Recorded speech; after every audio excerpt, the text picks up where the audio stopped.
Welcome back to another episode of the Success Times Happiness podcast. I'm your host, Richard Thompson. Today, I'm joined by long-term friend of the show, Rich Burrows, affectionately known as Buzz. Buzz was my performance coach throughout the Ultraman journey and founder of Resistance Lab. He specializes in helping individuals master their internal state under pressure. On today's ep, we dive deep into breathwork, resilience, and how to build real control over your mind and body when it matters most. We unpacked how to handle stress, use data to understand your emotions, and develop the ability to perform on demand. Whether you're chasing peak performance or just trying to better manage life's chaos, this conversation is for you. All right, let's get into it. Rich Burrows, thank you so much for coming into the show. My pleasure. Number five? Yeah. So good. When do I get my name on the I think plaque it's like 10. and get a mug above the bar, that kind of thing? You are our most listened to guest. The audience have crave for some more Buzz. Well, let's start with people who haven't listened to the previous episodes. Give us a snapshot of who you are, what you do. Recently rebranded. We were previously Performance Breathing Australia, now operating as Resistance Lab. And a lot of what I did in those early days was focused on breath control and breath work and apnea training, but really expanded quite quickly into this as a lens into how you control your mindset and how you show up under pressure and how you operate in the workplace or as an athlete. And that's where we started to come together. So what I essentially do is I train people or help people to unlock the awareness and the control of their internal state. Internal state can be anything from relaxed, calm, focus, highly aroused, switched on to perform, to recovered, relaxed, and everything in between, because to perform at a high level, you need to be able to shift your state on command very effectively at exactly the right level. And we develop that through putting people under pressure, cold exposure, underwater training, physical training, cognitive tasks, and making them feel uncomfortable.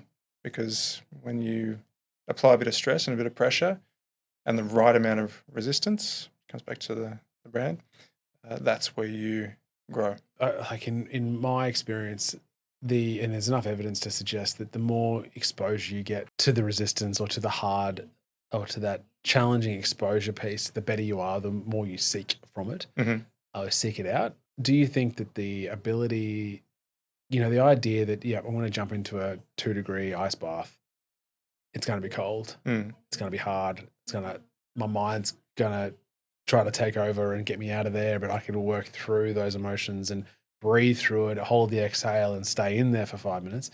But I knew that I'm going to jump in and it's going to be cold.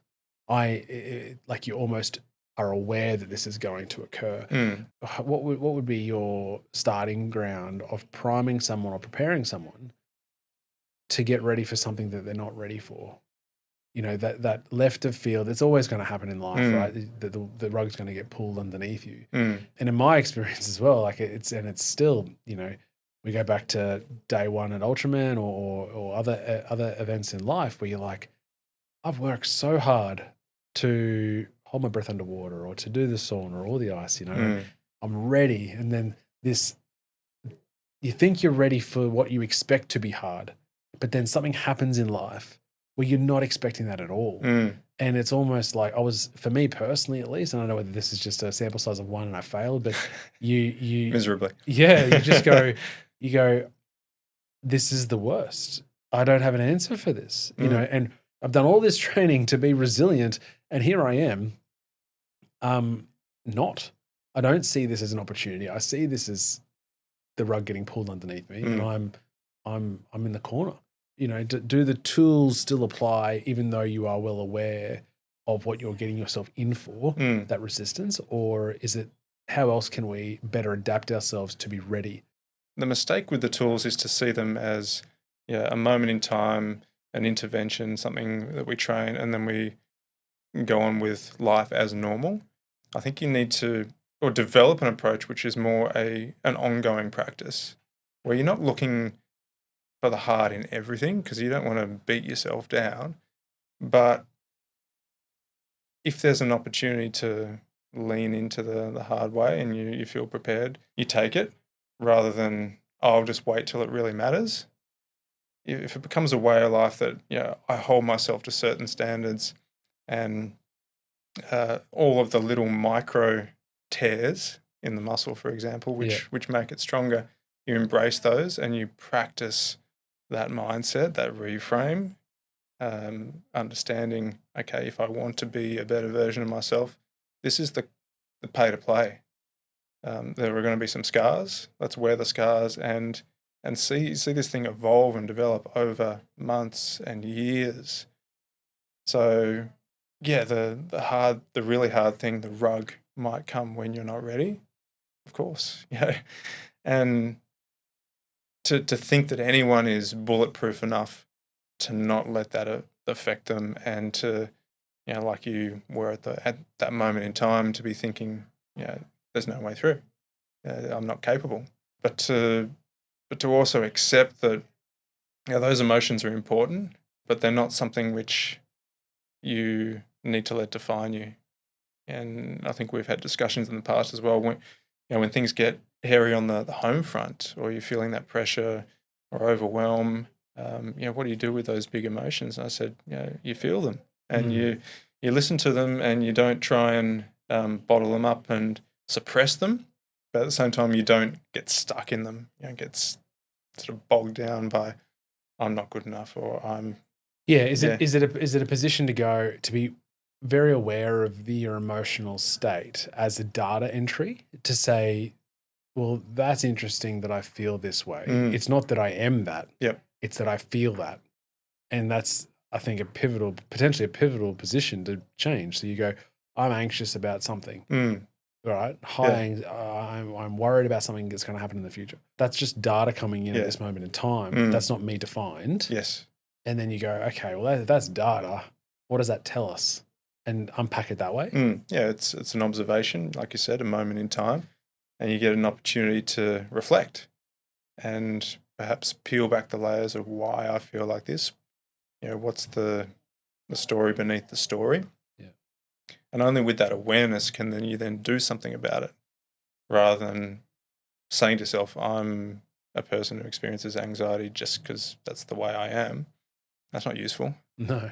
And similar with your biometric data. You don't look at a single reading. If you're tracking your wellness markers, you don't wake up after one horrible night of sleep and go, oh, my HRV and my readiness score is toast. I'm a person who's got no energy and shouldn't do anything. You think, okay, well, that helps me understand, what's happened in the last 7 days, what's happened in the last 24 hours. It needs to be viewed as part of a trend, just like that emotional data. You're checking in with yourself regularly, paying attention to those emotions. Okay, this is recurring. This is showing up often.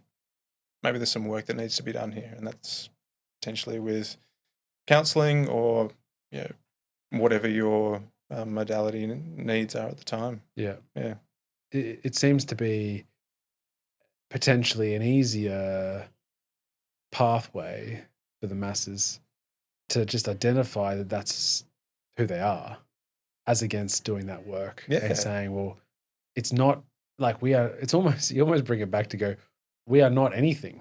That it is just a moment in time, but we have this ability to go, well, I am anxious. Yeah, you're a human. That's all you are. Yeah, you're not, to say I'm an anxious person is almost a cop out to go. You're anxious right now, but it doesn't define you, and you can't let it define you. Yeah, and there are people and voices within society who are perhaps going to tell you are one way, and they don't have your interests at heart. And you're thinking in terms of some of the trends we see at the moment around the neurodivergent, and particularly on social media, there's a whole industry coming up which are basically pathologizing human behaviors and saying, because you're someone who asks a lot of questions or needs to carry your water bottle everywhere, you have this disorder. join my program and I'll help you fix yourself. No. Yeah. Yeah. So if you listen to those outside voices and easily influenced, which is as a young person particularly, it's hard to discern who's actually got your best interests at heart. So that's something we need to do with our kids and with the people that we influence, is to remind them that you're human, you have a range of emotions and behaviors, and no one's got it all figured out. You are imperfect, perfectly imperfect, and show up and do the work, and we can grow. So then, in terms of the data set we talked about, like the emotional data set and working through that but we talked off air that it needs to be measured to. Yeah. Peter Drucker, the classic management scientist, famously said, what gets measured gets managed. Yeah. And he was referring to business and Sure. but I think it applies to and it's probably it's probably the thing you don't want to measure is the thing that needs to be measured the most. You know, I think Peterson says what you most need to find is the last place you want to look. And awesome. And so, hey team, just popping in to say thanks for listening. If you're enjoying the episode, please take a second to like or follow the show and share it with a friend. It's the best way to help us grow and keep bringing you more great content. All right, let's get back into it. Talk to me, Buzz, in terms of if we're on this path of improvement, what are some low-hanging fruit in terms of the base metrics, base data that we can start collecting for a better outcome, a better disposition? I think it's important to start with the lens of the human as an integrated system, and it's not mind-body separation, there's dualism. It operates as a whole. So you can't be well mentally without being well physically. And we are systems of systems which are all interrelated. So to try and parse out the individual within the whole is problematic. Having said that, I think there's some baseline physiological data you can pull out which are going to put you on the right track. The most important thing for health, vitality, and whether you're coming at from a Eastern or Western tradition is energy. So you need to be able to harness and utilize energy well. We generate energy, or we don't generate energy, we harness energy, but there's a few pathways, and the most effective and efficient is that oxidative pathway. As a former elite aerobic athlete, you would know that when that system works well, everything else becomes easy. You're aerobically super fit and efficient. And you can look at things like VO2 max, which I remember we went down to the uni and did the ramp test, and I was reflecting on that yesterday because I know you came out of that test thinking, oh, I wasn't as good as I thought I was going to be. Correct.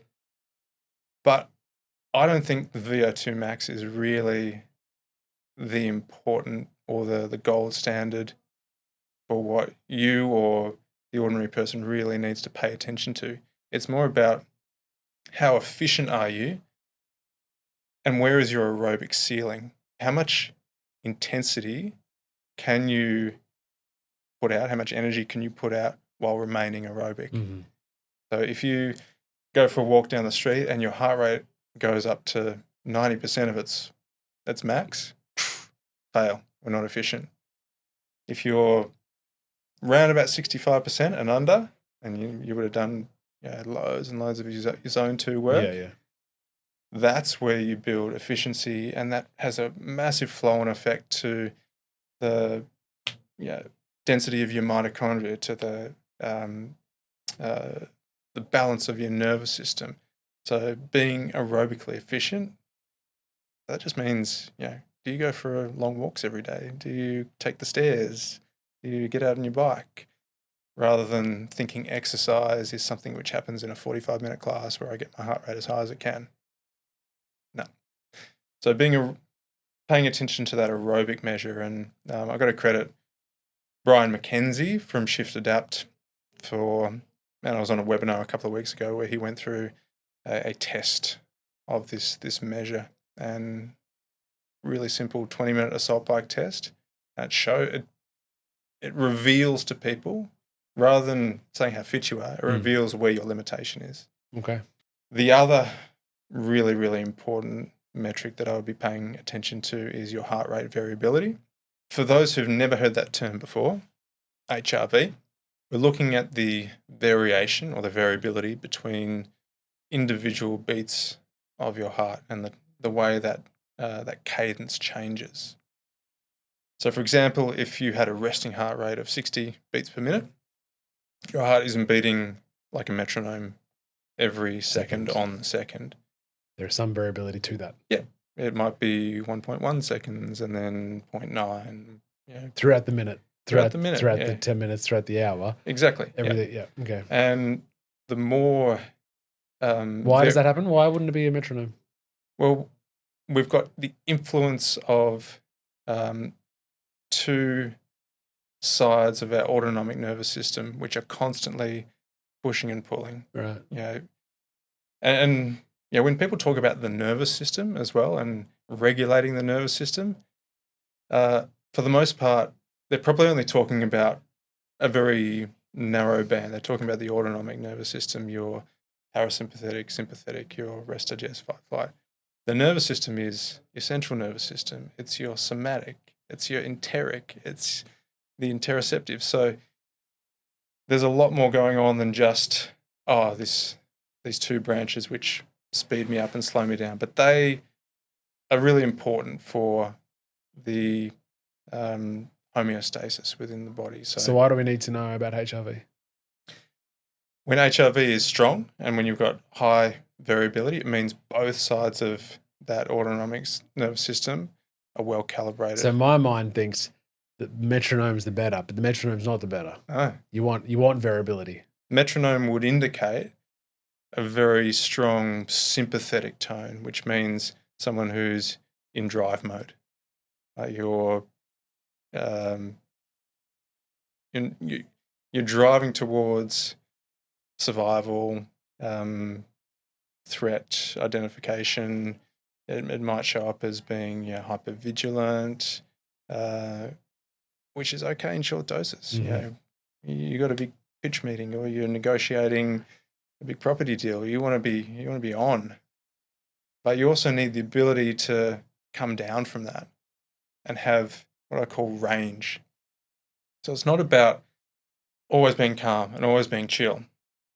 Nothing will get done. And if you want to go and sit under a coconut tree feel relaxed, fair play to you. But most of us want to. That's good for a week. Raise families. Chase intellectual curiosity, build businesses. Influence our community. You've got to take on some stress to do that. So when your HRV is high, it means you can take on the stress and then recover. You can shift that state I talked about really effectively and on command.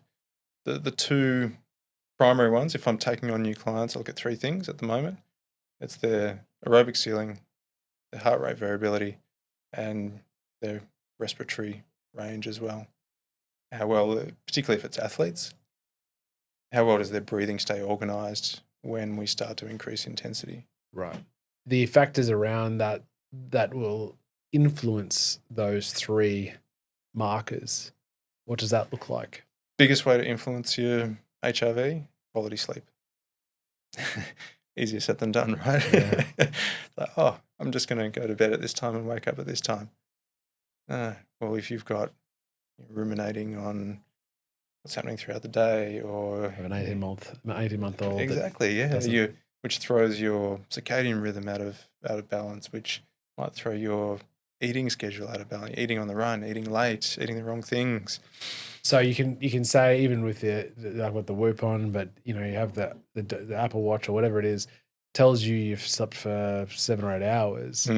But the HRV is a closer metric to understand exactly whether you're in a ready to drive, ready to go after it, versus actually you're already stressed. Yeah, you're stretching it to the because limit. Yeah. because the variability is off, and it's so you've only got it's the beating the heartbeats are more consistent than when you're ready.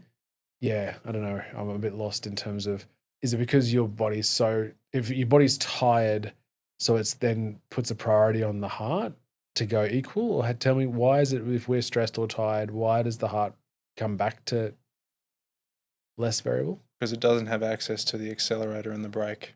Okay. Yeah, if you were to conceptualize those two branches of the autonomic nervous system as sympathetic means put foot on accelerator. Yeah. Parasympathetic means apply the brake, Right. slow yourself down. Your brake pedal's not working. You can't come down. Right. It's just all go. Go.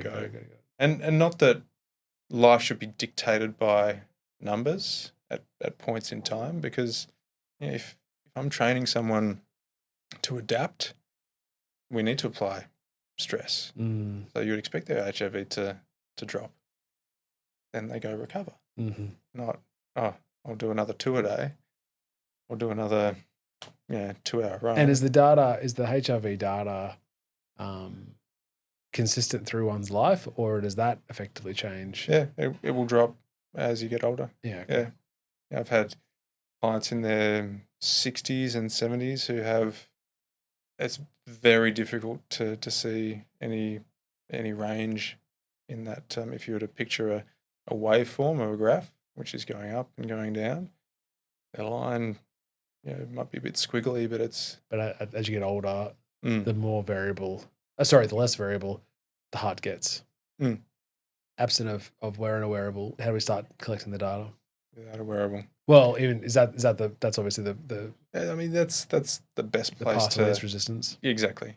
I think you can start to tune in to what that feels like if you are able to focus your attention. And when you block out distraction, you block out noise, and you pay attention to what's happening internally. And my go-to obviously is with a conscious breathing exercise, where we know that when you slow your respiration rate down to 6 breaths per minute, that tends to induce the biggest shifts in those heart rhythms. We get a coupling between your breath rhythm and your heart rhythm. They start to align. So if you were to sit quietly and slow your breath down to 5 to 6 breaths per minute, everyone's different, somewhere between 4.5 to 6 a minute.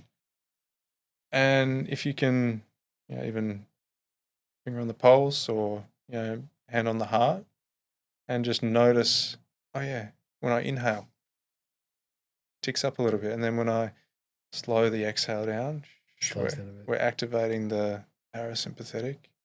Vagus nerve is telling the system to slow down, and you feel that. You go, okay, it's not just doof, doof, doof, second after second. So attention is the place to start. Can you carve out enough time to sit quietly by yourself and pick up those rhythms? And then you might check in during the day.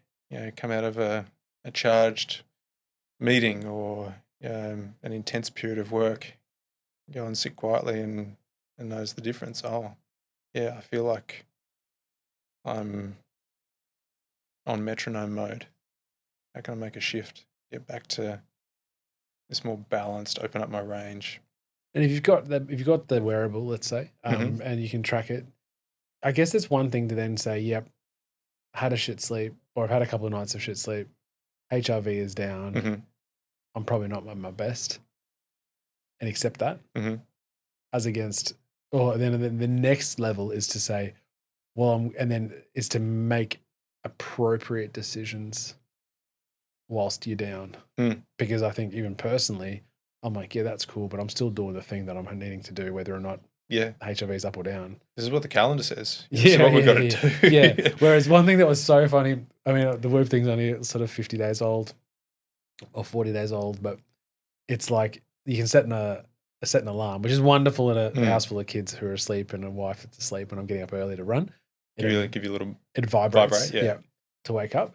And as the sleep setting, there's 3 options as to how you want to wake up. When you want to wake up, fixed time, when your circadian rhythm lets you up. So when you are on light sleep at the appropriate, or when your sleep score is over 90.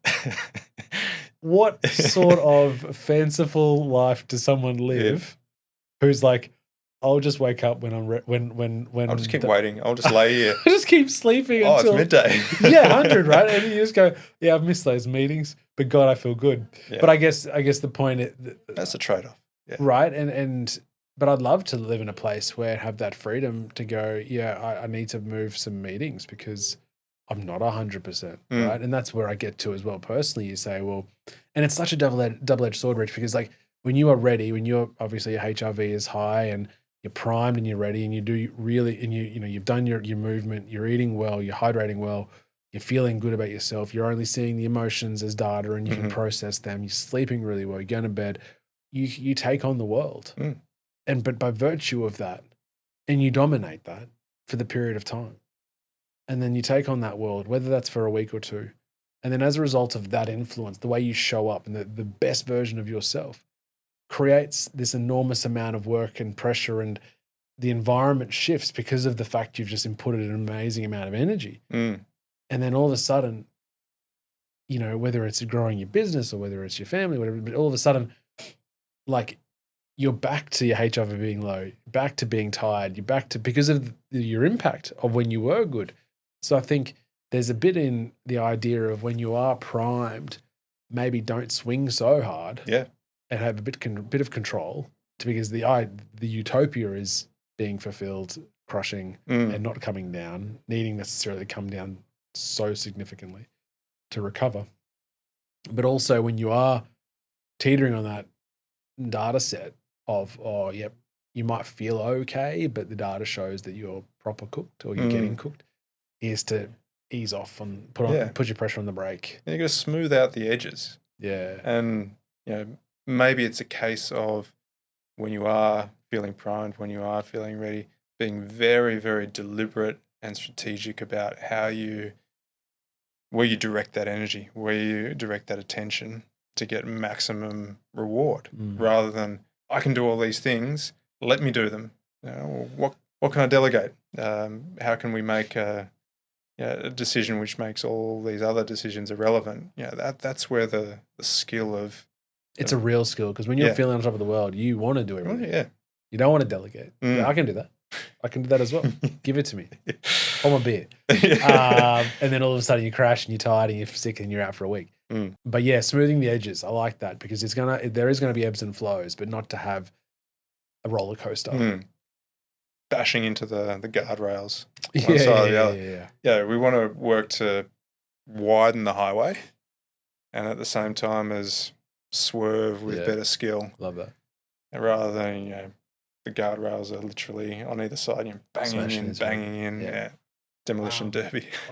All right, I'm strapped up as well. So what are we doing today as a practical? As I said, it's just a moment in time. We've got you hooked up.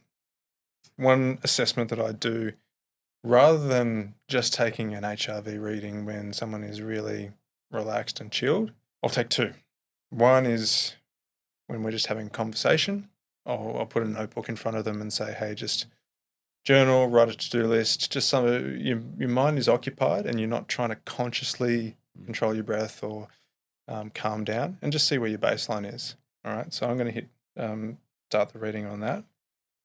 3 minutes and we'll get some numbers. We'll get what's called your RMSSD, root mean square of sequential differences. The Whoop and the Aura and the Garmin will all give you an HRV number. I don't know how they're all calculated, but you can't compare across devices, all right? As long as it's consistent, right? Yeah. If you're looking at your own, but if you're trying to compare to one of your mates and he's got a different device, it's pointless. But RMSSD is the gold standard for measuring that interbeat variability. Okay. So we get that number.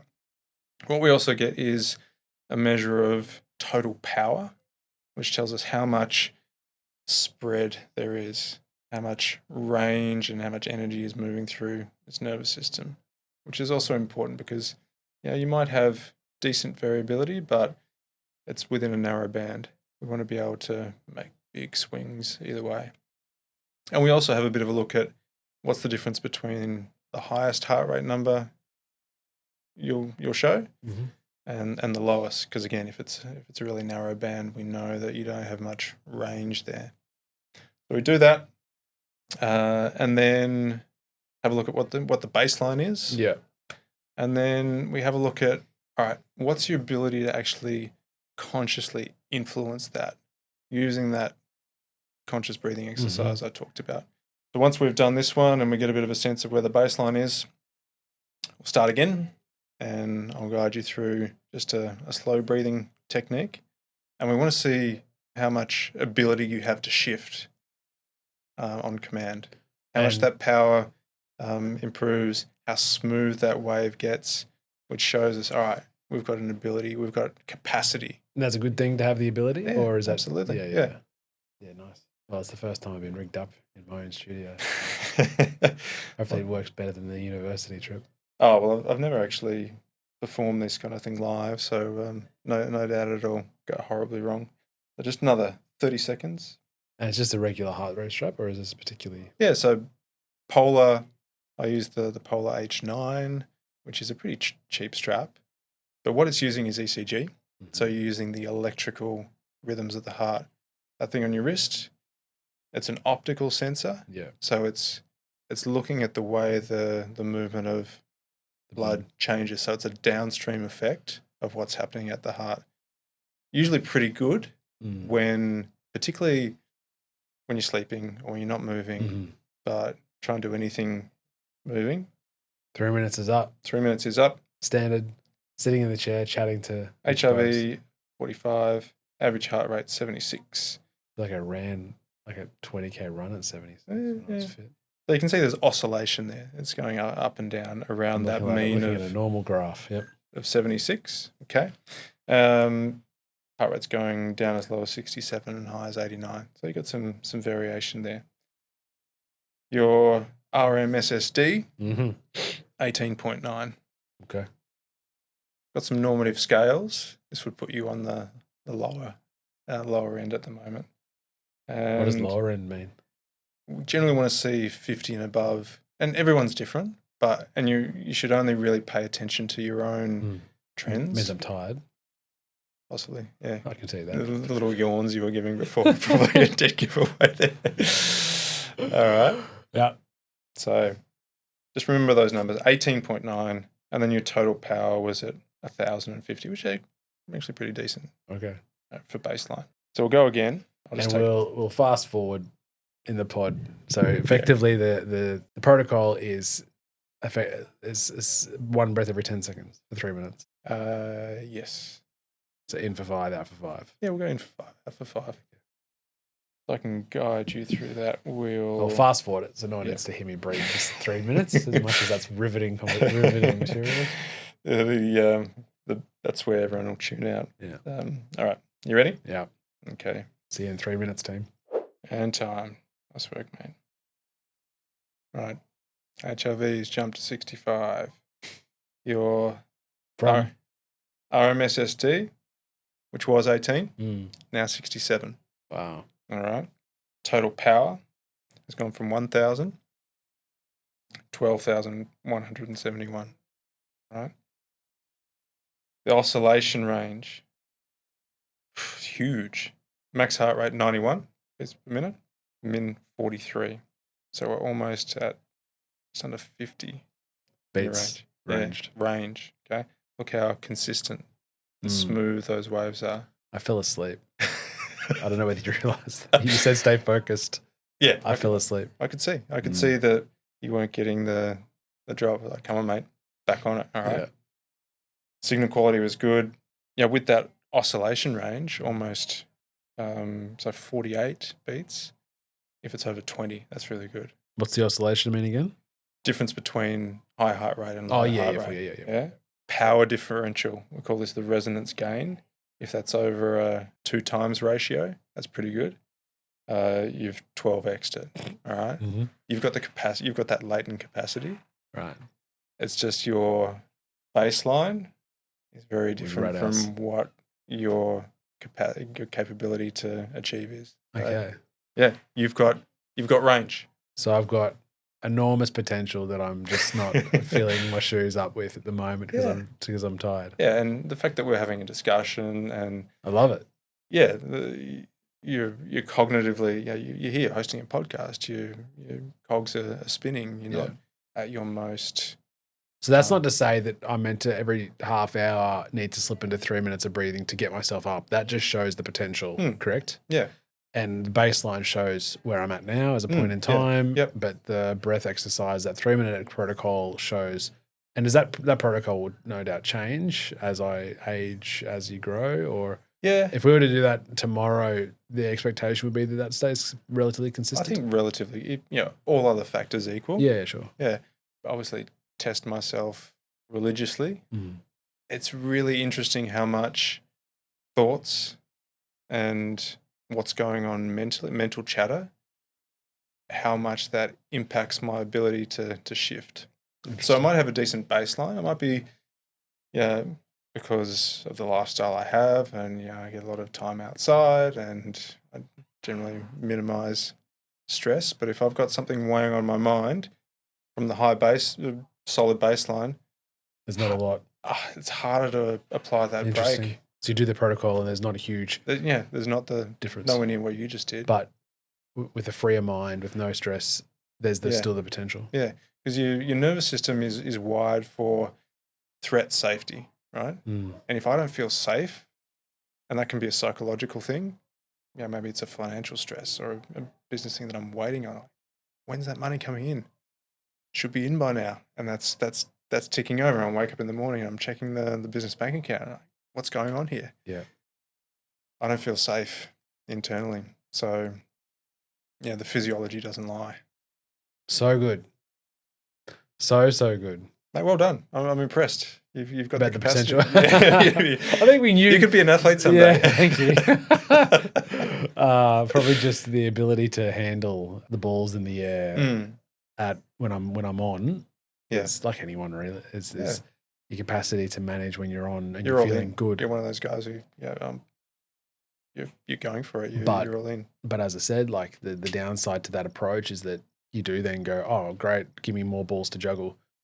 And by virtue of the fact that you are primed to juggle well, you bring on more balls. And by virtue of that, the balls itself is the thing that puts you down and to show you where your baseline is. And so then you go, well, that's a result of my potential.